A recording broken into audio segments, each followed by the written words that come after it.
Hello my alien students, welcome back. Hope everyone is doing well.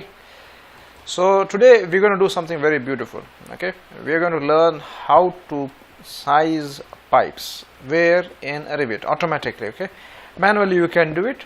Okay, I teach you automatic now. Maybe in the next class or something I teach you how to do manual. I believe manual is much easier compared to automatic, but I teach you both, isn't it? Okay, we'll learn now how do we pipe size, in the sense how do we size the pipe automatically using Revit software, isn't it? Pipe sizing, that's called pipe sizing, isn't it?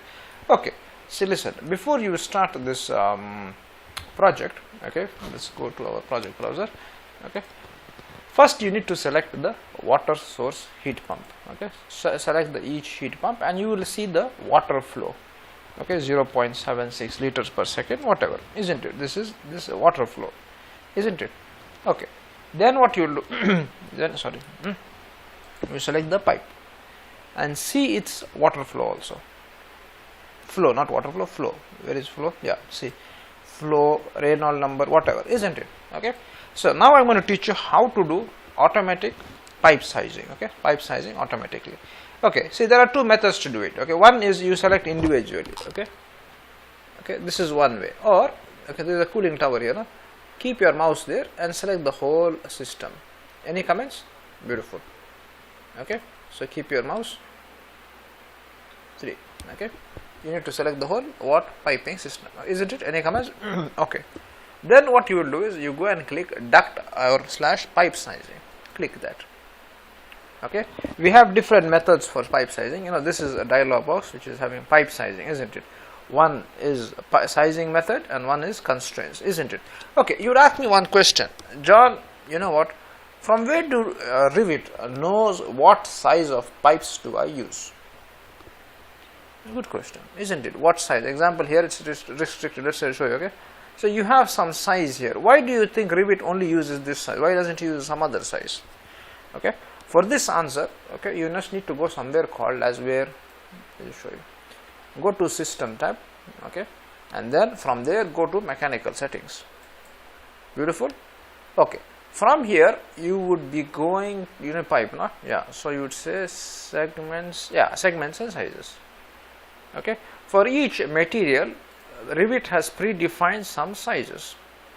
For example, if it's copper, he is given it as these many sizes. You want to add, you can add. See one of my videos I have done before, how to add new sizes, etc., isn't it? So there is two let's say columns. One is used in size list and one is used in sizing. We are talking about this.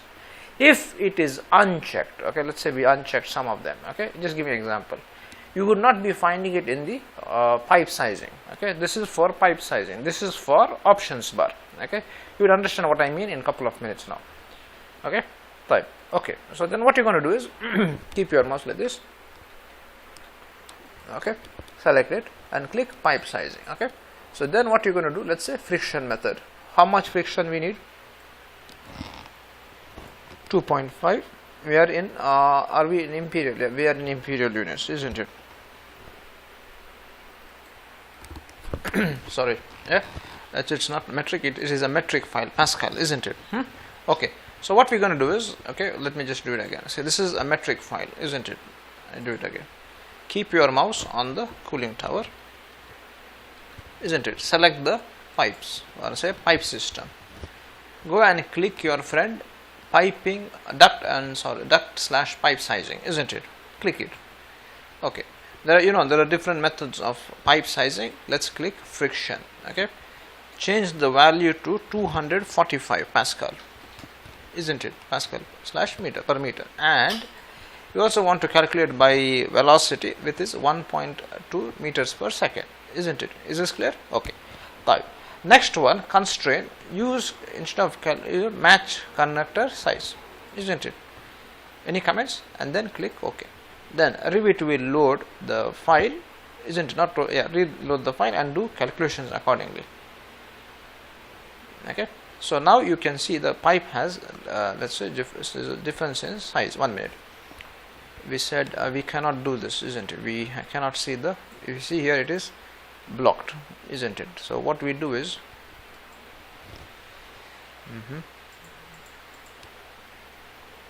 say okay now. Good. Okay, you can see the difference in sizing, isn't it? Okay, this is 100, isn't it? If you go, you will have to get 90. Yeah, 90. You see, he automatically sized the pipe. 80, isn't it? See the pipe size conversion chart, isn't it? Any comments? 32. Beautiful. Okay, I hope you enjoyed this beautiful small class on the pipe sizing, automatically telling Revit, or let's say asking Revit to do your job, isn't it? Pipe sizing. Okay, anyway, I hope everybody enjoyed this beautiful class. In the next class or something, I teach you how to do duct sizing automatically, okay, using the software called Revit. Okay, anyway, take care, and we see each other fresh and energized in the next class. Yalla, bye.